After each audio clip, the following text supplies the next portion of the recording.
Hey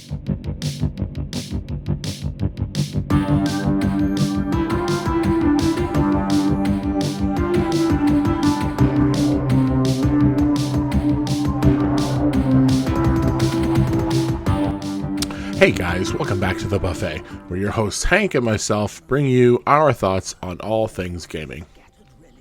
Today I'll be tackling a more modern game than our usual content. Over the Christmas break of 2024, I felt the need to try each of the games that were being nominated for Game of the Year, and to see where they stood. Some games garnered massive hype. One of those games was Black Myth Wukong. Black Myth had enormous sales numbers that most games would kill to see. As of writing the script, Black Myth has sold over 25 million copies. That is nothing to shake a stick at. But do massive sales necessarily mean a good game? Well, buckle up, friends, because I just hammered out this whole game in hopes of seeing where all this hype comes from. And without spoiling too much, I can say this game struggles from jack-of-all-trades syndrome. Let's dive in and see why. Straight out of the gate, this game visually blows almost any other game I've seen so far out of the water in terms of graphics. It's beautiful. There are no two ways about it. The lighting in the first opening area of lush temperate forests is jaw-dropping. The way the light peeks through individual leaves and foliage is truly impressive. Lighting throughout the entire game plays a great role in building each location. From dusty yellow deserts to freezing windswept mountains, the lighting is always present, helping to create amazing atmosphere. Another indicator for me personally is how the rocks look. I know this seems odd, but lately playing modern video games, I've noticed how great rocks have looked. The statement alone seems funny to me, but it's true. Games like God of War Ragnarok and Final Fantasy VII Rebirth also have these intricate rock formations that seem as if they were scanned from these rocks in real life. And Wukong is just the same. It really adds to the environment. The second area consists mainly of rocky cliffs and ridges, and they did an incredible job making this place seem barren while also being vast and rugged. Like you can scale any section and just go exploring. Which is where my first gripe arises. Traversal and the out-of-bounds parameters. Wukong presents a beautiful environment that is begging to be explored. Sadly, exploration is all but non-existent in this game, even though it makes it seem like it is. Oh look, a huge rock face heading up towards a section? I'll use it to survey the area. Nope. No you won't. Because Wukong is plagued with invisible walls at every beck and call, to the point that I needed to shift my whole perspective and assume that there would be no real exploring in this game. Now, that's not to say there isn't exploring. There is. There are hidden areas and secrets to find. But the overabundance of invisible walls takes any joy of exploring and crushes it. I can't tell you how many times I spent just looking to see where the boundaries were instead of trying to enjoy the game itself. Now, I could fault the issues of invisible walls up to me just looking at the map, but the map system in this game has its own mired history. This is my second major issue. I bought this game on release and was truly baffled that when presenting a game like Wukong with minor exploring and an overabundance of invisible walls, they did not include a map. No map at all. So like I stated, I spent way too much time trying to see where the edges of the map were instead of actually enjoying any sense of exploration. Not having a map was such a huge issue for me. I understand that lots of games don't include maps, like all the Dark Souls, but it works for them because they have made it incredibly clear where you can and can't go in any environment, and they have plenty of exploring sections. It's just done in such a way that you never really second guess where the out-of-bounds areas are or where they'll pop up. If you can see an area in Dark Souls, you can get there, one way or another. Wukong fails horribly in this instance.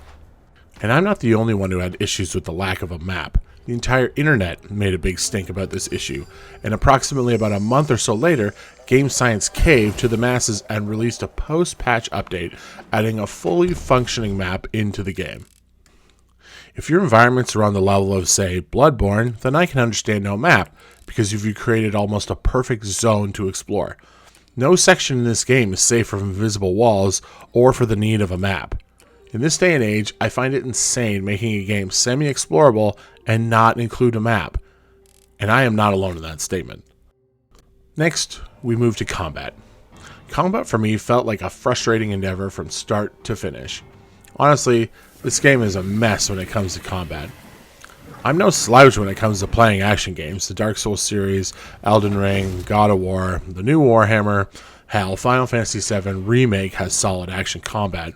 I love these types of games, and I've been playing them since I was a kid, all the way back on PS1 and PC.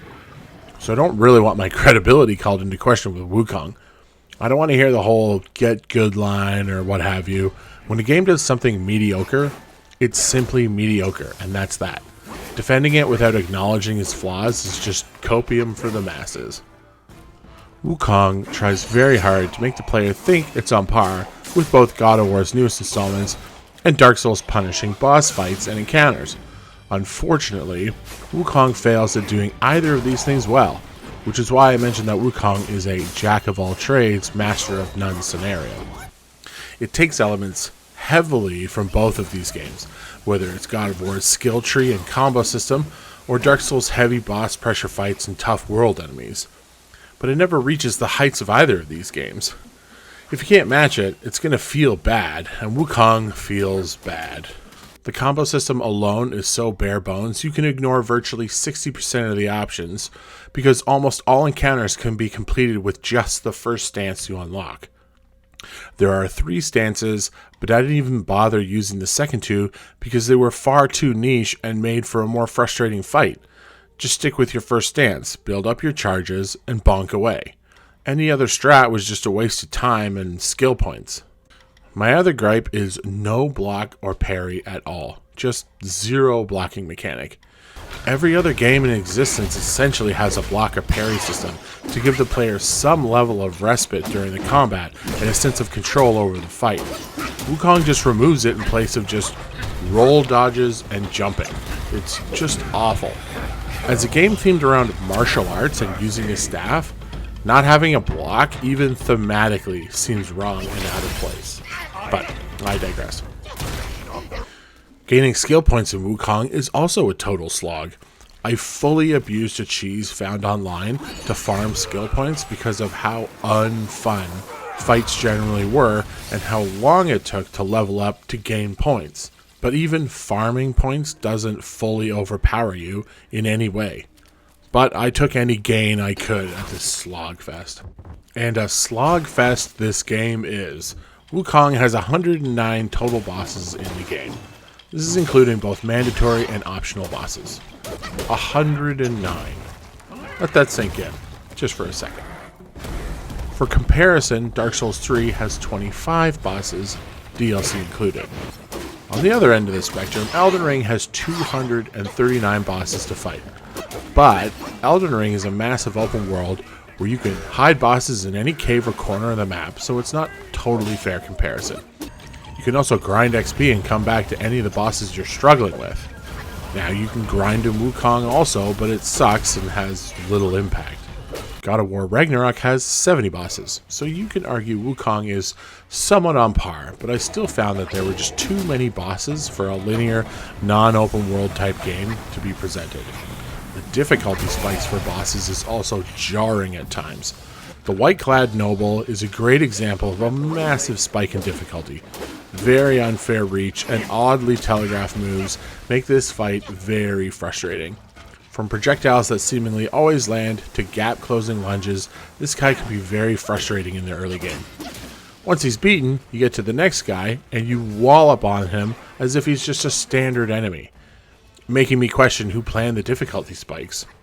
I would much rather have well-designed boss fights that are tight and well-choreographed but far less frequent, like Dark Souls, instead of one after the other boss fight to boss fight that feels unbalanced and almost slapped together.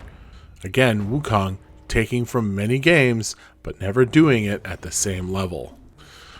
One final note on bosses, each chapter has a very difficult boss at the end that you'll always need to defeat, obviously, to get to the next chapter. However, these bosses will always have some sort of fight-altering move that will almost certainly force you to lose the fight. The final boss of Chapter 1 sets the arena on fire. Prior to the fight, you're expected to do your exploring on the bare bones environment to unlock a special item that really only has one use: to negate the fire in that fight. If you didn't find this item, which is missable, the second phase is almost impossible. If you weren't aware of these items, you probably would have had a terrible time in this final chapter fight. Each chapter boss has this gimmick, so it's imperative that you find these items. So you're really going to be spending your time in each chapter hoping you're working towards finding that item, and if you haven't, you'll be bricked by most final chapter bosses. Second chapter boss summons a wind sandstorm in the arena that makes movement and visibility reduced.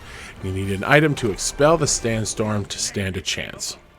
Another boss summons hundreds of eyes that fire lasers, making this fight virtually impossible if you didn't find the special item which shuts down the eyes. All of these fights require an item, but the item which are necessary are optional to find. This decision is just bad to me. If you design a fight with the intention of needing these items, make them something you unlock along your chapter playthrough, not as a hidden side quest in an area. This is such an oversight in design to me. Did they think that it was fun to find these items through obscure means? Because it wasn't. And the victory based on using an OP items makes the wins of these fights seem hollow because you almost feel like you're cheating. But you have to use it because it's impossible without it. Making the player dependent on these hidden items to beat the boss fights is just bad design. At this point, I've trudged along through these chapters, each seeming longer and more drawn out than the last. Chapter 3 takes place in snow-covered mountains and what feels like an eternity to get through. Area after area of the same looking temples with nothing to fight in them, only for it to finish on one of, if not the most frustrating boss fights in the game, Yellowbrow. He has an auto counter to each of your special abilities, so doing anything other than your trusty bonk charge attack is pointless. I love when games slowly piecemeal you cool moves only to present a boss that negates them the whole fight. Really fun design game science, bravo. I slogged through this game to the end, which makes another odd choice of turning the final chapter, Chapter 6, into a semi-open world exploration section. Again, taking ideas from other games but executing them haphazardly. A good example of this would be Uncharted 4. Huge areas to explore, but still drive the player to a goal on the map, while making them feel like they have some freedom. Wukong just provides a large lake swamp area that I personally found to look like shit and where the graphics took a real hit. You get the ability to fly on a cloud like the actual myth of Wukong, but it just seems gimmicky at this point. They let you tackle some bosses out of order, but mostly you need to unlock 4 pieces of armor to be able to fight the final boss.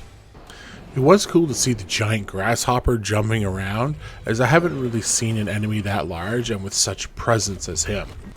He has this strange skill check using your health, a la the Master Sword sequence from Breath of the Wild, where you need to hold on for a certain period of time, and if you have enough health, you'll pass. They did the same thing again with your stamina on the second phase, which I did think was actually a pretty cool portion from the otherwise same old presentation the game has been doing so far.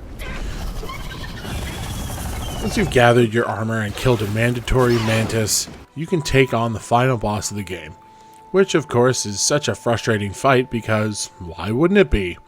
You fight a version of yourself essentially. He's a little taller and clearly doesn't run out of mana, which is totally fair. If I were able to at least regain mana in a more convenient way, I may have had a good time. I didn't even try to talk about the mana system in this game, because again, it's very poor, very stingy, and has little to no effect on actually gaining mana during a fight. Now, I watched countless videos of cheeses and strats on how to beat this boss. I had one phase down to the point where I took virtually no damage. But when second phase starts, it just becomes impossible to get ahead. Using your healing gourd can even be punished where he freezes you, takes your healing for himself, and smacks you away. If this happens, the fight is practically over because recovering from that is almost impossible. Needless to say, the final fight is more bullshit than any other fight I've done in Wukong or any other game, and I beat Melania and Consort Radon. At this point, if the game had offered me a difficulty selection, I would have dropped it just to get this over with. But because it doesn't, I did the one thing I hate more than anything in gaming. I burnt out, and I closed it, and I deleted the game.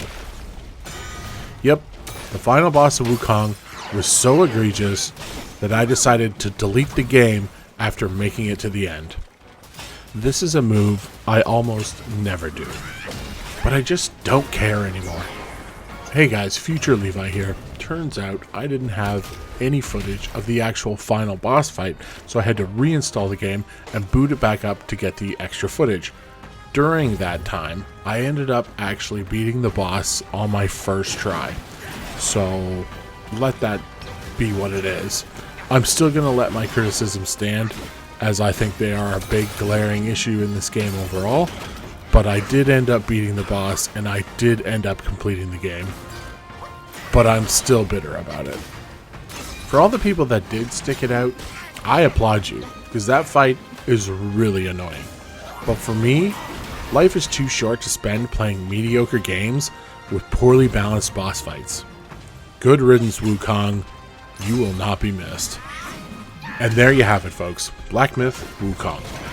The jack of all trades, master of none. A beautiful, glitter-soaked turd that wants to so badly be seen as an equal to the games like God of War and the Dark Souls series, and fails miserably at doing either of them well. If you're looking for a challenge, play Dark Souls or Bloodborne. If you're looking for fun, minor exploring and cool combo skill tree, play God of War Ragnarok. Stay away from this game. It doesn't need your money at this point, with the 25 million copies already sold. I really hope Game Science learns from the many mistakes they made here and maybe can make something more focused on their next game, because for me, this ain't it. I can't recommend this game to anyone, ever.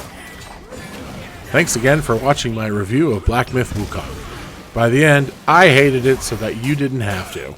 And if you played Wukong and you think I'm way off base, scream at me in the comments so I can disregard your opinions. And don't forget to hit the like and sub, hit the bell, all that jazz, and I will see you guys on the next one.